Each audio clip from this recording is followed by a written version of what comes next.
Assalamualaikum warahmatullahi wabarakatuh. Halo semuanya, kembali lagi bersama saya Nina Oktifadila Hermanto dari kelas 2023B. Pada video kali ini, saya akan membahas teori psikologi sastra. Sebelumnya, apa sih psikologi sastra itu? Psikologi berasal dari bahasa Yunani, psyche yang berarti jiwa dan logos yang berarti ilmu. Jadi, psikologi berarti ilmu jiwa atau ilmu yang menyelidiki dan mempelajari tingkah laku manusia. Menurut Nyoman Kutaratna, psikologi sastra adalah model penelitian interdisiplin dengan menetapkan karya sastra memiliki posisi yang lebih dominan.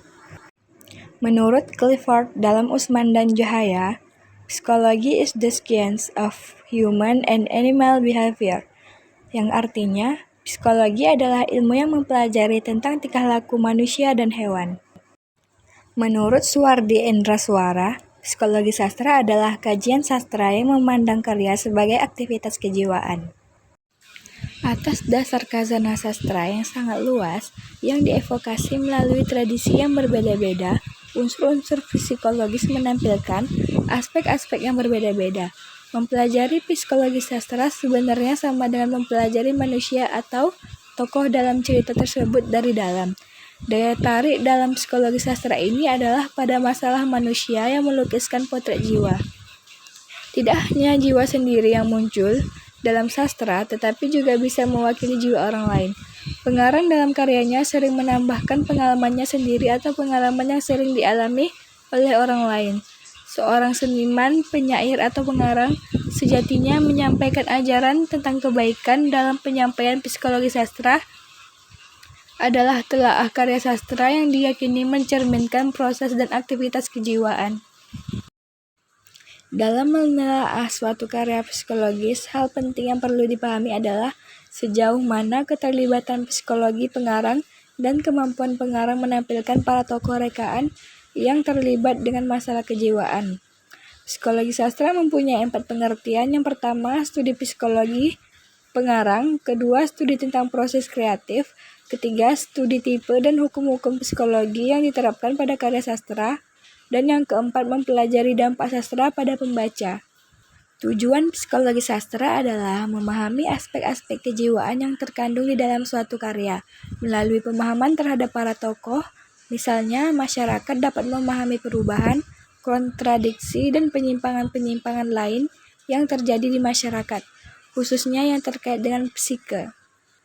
Berikut adalah 3 cara yang dilakukan untuk memahami hubungan antara psikologi dengan sastra, yaitu yang pertama, memahami unsur-unsur pengarang sebagai penulis, yang kedua, memahami unsur-unsur kejiwaan para tokoh, dan yang ketiga, memahami unsur-unsur kejiwaan para pembaca.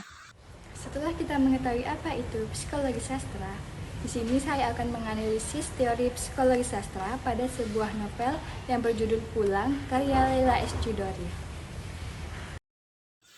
Aspek kejiwaan tokoh utama pada novel Pulang dalam menghadapi konflik batin menimbulkan berbagai gangguan psikologis ringan, di antaranya gelisah.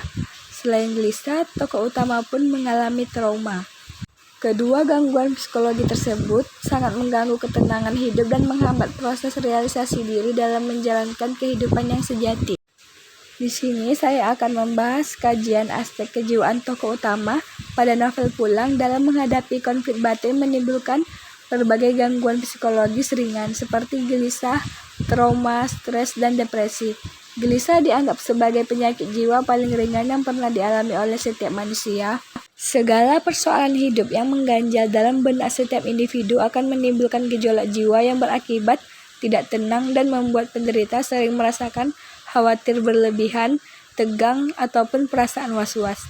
Dalam kutipan tersebut, jiwa tokoh utama Dimas pada novel Pulang seringkali merasakan kegelisahan karena jiwanya merasa terbelenggu oleh perasaan bersalah dan kesedihan setelah mendapat kabar tentang kekejian pembantaian simpatisan komunis.